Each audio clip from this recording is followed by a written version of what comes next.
ராஜா அப்படிங்கிற ஒரு வார்த்தையை கேட்ட உடனே நமக்கு இந்த குதிரையிலெல்லாம் ஏறி வர ராஜாக்கள் நமக்கு ஞாபகத்துக்கு வருவாங்க. ஆனா இன்னைக்கு நாம பார்க்க போறது யூஎஸ்ல இருந்த ஒரு ராஜாவை பத்தி தான். நார்டன் அவர் இங்கிலாந்துல பிறக்கிறாரு.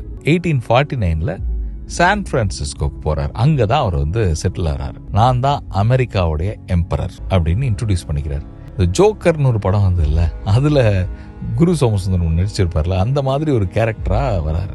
மிலிட்ரி ட்ரெஸ்ல தான் இவர் வருவார். அப்படி இன்ஸ்பெக்ட் பண்ணிட்டே வருவாராம் டெய்லி. ஸோ சில பேர்லாம் இவரை சீரியஸா எடுத்துக்கல. பட் போலீஸ்க்கு கொஞ்சம் இரிட்டேட் ஆயிருக்கு. அதனால இவரை அரெஸ்ட் பண்ணி ஜெயிலில் வச்சிடறாங்க. பயங்கர பப்ளிக் அவுட்கிரை. வேற வழியே இல்லாம அவரை ரிலீஸ் பண்ணிடுறாங்க.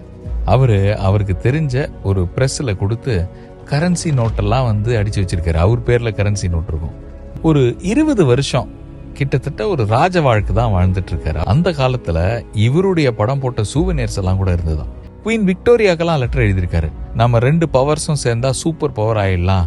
1880ல நடு ரோட்ல திடீர்னு ஒரு நாள் கொலாப்ஸ் ஆகி விழுந்துட்டாராம். அப்படியே இறந்தும் போயிட்டாரு. எம்பரர் நார்டன் இறந்து போனதை நினைச்சு சான் பிரான்சிஸ்கோவே ஸ்டன் ஆகி நின்னுச்சான். ஒரு அரண்மனையில ஒரு அரியணையில உட்காந்து தலையில கிரீடத்தோட உட்காந்துட்டு இருந்தாதான் ராஜாவான மக்கள் மனசுல இடம் பிடிச்சிட்டாலே ராஜா தானே. அப்போ எம்பரர் நார்டனும் ராஜா தானே.